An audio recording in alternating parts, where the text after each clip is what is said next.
my fault! Ah!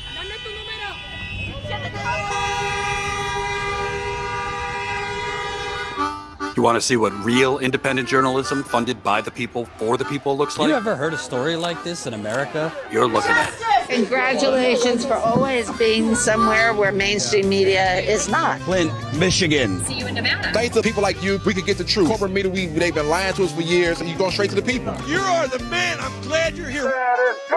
For as low as 16 cents a day, you'll keep us on the ground, covering the important stories the corporate media covers up. JT Siskowski with Status Coup. I am here on the streets somewhere in Chicago. I think I might actually be in the town of Cicero right now, but we are part of a group of vehicles that are following a Border Patrol convoy as it is moving through the city and arresting people. They're stopping, jumping out, grabbing people out of their cars. We just watched them box in a girl who was driving in her car, pulled her out and arrested her.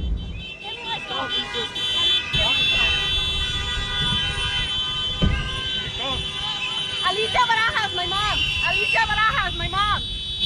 Alicia Barajas, my mom! Alicia Barajas, my mom! In Lansing! Give me my phone! Ah!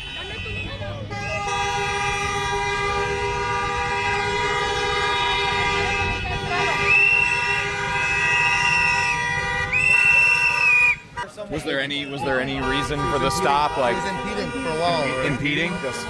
In what way? Just keep your distance. Yeah. We're just trying to do our job. Yeah. Get on safely. There's a bunch of kids. Please don't roll anybody up, please. Just turn it on. Is that something you guys take into consideration, like the presence of kids or families when you're deciding what force to use in a neighborhood? Of course. Hey, the key turn. So what's the calculation right now? Is it just, are you guys trying to...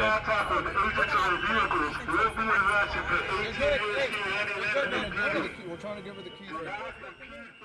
The community has only a few legal means at its disposal to resist the occupation by the Trump administration. One of those has been following around convoys of ICE, Border Patrol, and other federal agents as they patrol the streets of Chicago, laying on their horns, blowing whistles, and otherwise notifying the community that these forces are in their neighborhoods. Because these agencies travel in unmarked vehicles, the only identifiers that I could see on them were little pieces of tape on which had been scrawled in pen or Sharpie some letters and numbers.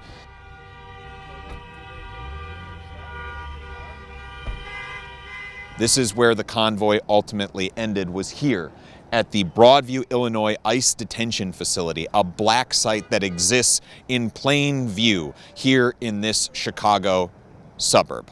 Myself and the phenomenal John Farina just finished following Border Patrol agents as they cruised around the streets of Chicago, stopping at seemingly random and picking up people, disappearing them into our immigration system. They are not telling folks where they are going to be, how they can be found, leaving a lot of questions and broken families in their wake. I was able to question the Border Patrol agents about why they were making this arrest. The only explanation I got was the word impeding. When I asked how she was impeding their operations, the agent simply walked away. Then the agents turned to threatening use of force. They began issuing warnings to the crowd. I asked the agents if they take into consideration the fact that kids are present when they deploy tear gas, and they said, of course, as if they're confirming that they know when kids are nearby and use tear gas anyway, which is at the heart of an order that a federal judge has issued in a court hearing today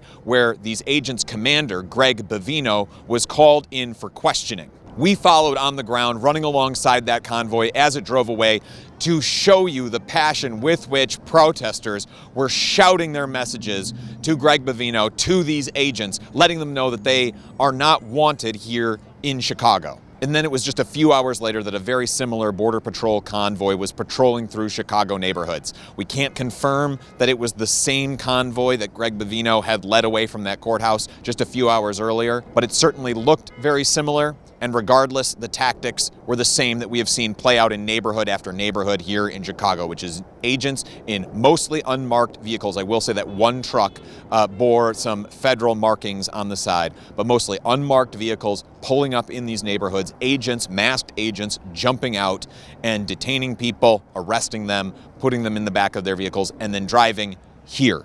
We were the only media outlet there on the ground when this woman was abducted, following this Border Patrol convoy as it went from neighborhood to neighborhood. And if you think what we are doing, what we are showing you here, the real on-the-ground story of what it is like here in Chicago, please go to statuscoup.com/join. $5 a month goes to support our work.